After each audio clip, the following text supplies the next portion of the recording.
If you're an introvert, you know the feeling. Staying quiet when you have something to say, replaying conversations in your head, always thinking 3 steps into the future just to avoid looking dumb. Honestly, you probably feel like confidence just isn't your thing. Like it's just for the people who are naturally charismatic. But it's not. Confidence isn't loud, it's earned. Think of people like Tommy Shelby or Keanu Reeves or Tom Brady. They have this dark sense of confidence to them that people automatically feel every time they walk into a room. And it doesn't just work for celebrities, because I'm living proof. If we haven't met, I'm MJ and I'm a current 4.0 student studying business in Florida. 5 years ago, I was that kid who was too afraid to put themselves out there. But now I've posted over 400 times publicly, built a business in college, and became the guy others come to for direction. Not because I was born confident, but because I learned how to build it. And in this video, I'll show you how to build that same quiet confidence even if you're starting from zero. The first and the most important thing that I can tell you in this video is that confidence isn't a feeling, it's a result of your actions. It's created when you get reps putting yourself in uncomfortable situations. The same way that babies get thrown into water to learn how to swim is exactly how you should look at building confidence. The more uncomfortable action that you take, the quicker you gain the proof. This is where most introverts fail, because we start overanalyzing or overthinking every situation. But you can't prepare your way into feeling ready. You just have to do it. Because in life, the only cure for fear is action. You're scared of things that you've never experienced, so you have to force yourself to go through those experiences so you can realize that you didn't die, you're still here. That fear that you felt doesn't have a hold on you like you thought it did. I recently made a video of me doing public interviews, and I'm gonna be honest with you guys, I was terrified. It was a packed campus in the middle of the day with hundreds of people watching me trip over my words. But you know what? I did it anyway, and the more action that I took, the more comfortable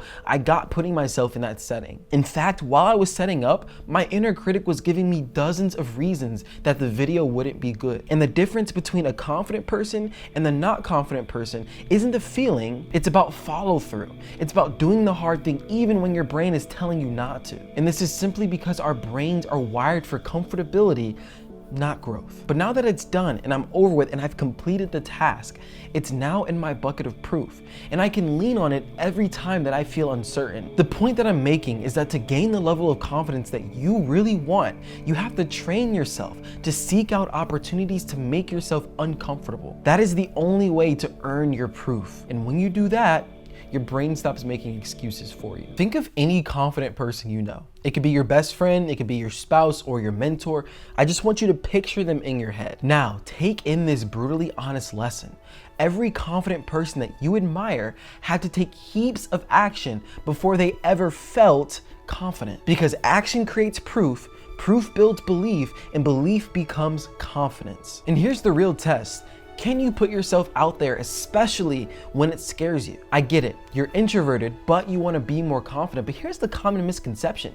Those two things aren't actually correlated. An introvert is simply someone who regains energy by being on their own. So it has nothing to do with your confidence, and that's a belief that I need to break for you in order for us to move forward. You're not broken, you just lack the skills, and skills can be taught. Overcoming social anxiety can be broken down into 3 main steps: acceptance, perseverance, and exposure. The first step, acceptance, is just about coming to terms with the simple fact that to get over your social anxiety, you're going to need to level up. You're gonna need to become someone that you haven't been before, and that's difficult. You're gonna feel stupid and you're gonna second guess every word and you're gonna wanna run, but my friends, that's the cost of change. So when you feel yourself getting anxious, don't fight it like you have been.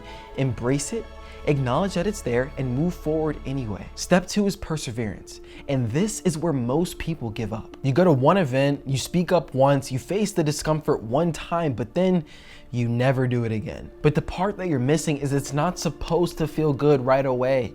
I cannot stress this enough. It's like, reset your expectations. It's not supposed to feel good. You're doing something that's hard for humans in general. It's against our hardwiring, but that's what it takes to get the result that you're looking for. Confidence is a lagging indicator. It shows up after the reps, not before. Perseverance is about choosing to show up again and again, even when you stuttered the last time, or that person looked at you funny, or they laughed in your face, or whatever. In the past, you quit at awkward. That's your pattern, and that's why nothing has changed. But to become confident, you need to keep going until awkward becomes your new normal. Step 3 is exposure. The truth is, you can't journal your way into being confident.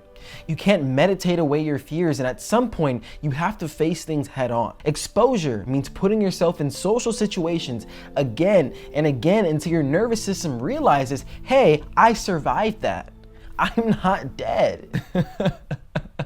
Hey, I survived that. Having conversations with the nervous system be like, all right.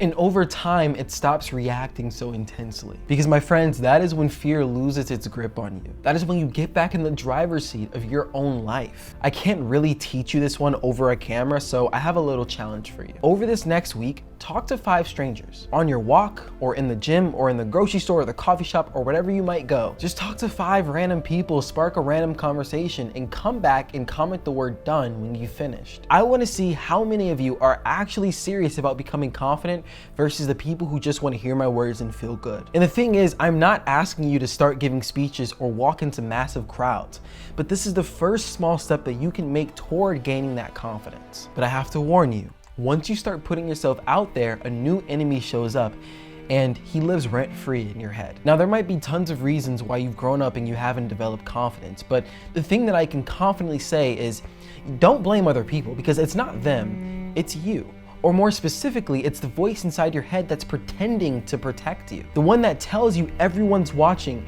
or that you'll embarrass yourself, or that you're not built for this. Not only will that voice slow you down, it'll keep you invisible forever, because every time you obey that voice, you make it stronger and more reinforcing. But get this, that voice isn't wise.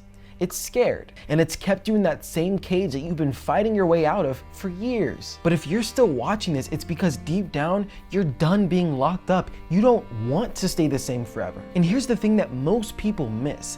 That voice, it's just trying to avoid one thing: rejection. But my friends, rejection only has power if you decide to give it up. If you want real confidence, you'll seek out rejection, because that's what builds a tough exterior. It's the same reason why sales guys are always presenting themselves so confident, because they've heard no thousands of times. So it doesn't faze them anymore. It's just a normal part of life. I've been in sales for the last few years, and it's like when you hear no a certain amount of times, you are desensitized to it. Look, I've been ignored, I've been laughed at, I've been brushed off. I've literally had people stare at me like I'm crazy. But guess what? Nothing happened. I didn't die, and every time I walked away, I felt 10 times stronger. Guys, you weren't built to be liked by everyone. And if you try to be, you'll end up liking yourself less. So stop betraying yourself every time fear shows up, because the only person who needs to respect you is you. The inner critic gets quieter and quieter the more you act without asking for its permission. And rejection, that becomes your training ground, your biggest superpower, because now it doesn't have that hold on you like it used to. Look, you've spent enough time waiting to feel ready. The truth is, most people never do. Confidence doesn't just show up to your door and invite you to level up. You have to earn it through action and discomfort and moments that make your heart race and your voice shake. That's the cost. You just have to put yourself out there. You let the rejection hit. You let your inner critic scream, you embrace it, accept it, and then you move anyway. Every rep becomes proof, every awkward moment becomes a weapon. And over time, you realize you never needed anyone else's permission to be confident, just your own. So, my friends, stop waiting and go earn your proof. As always, I'm rooting for you. Peace out.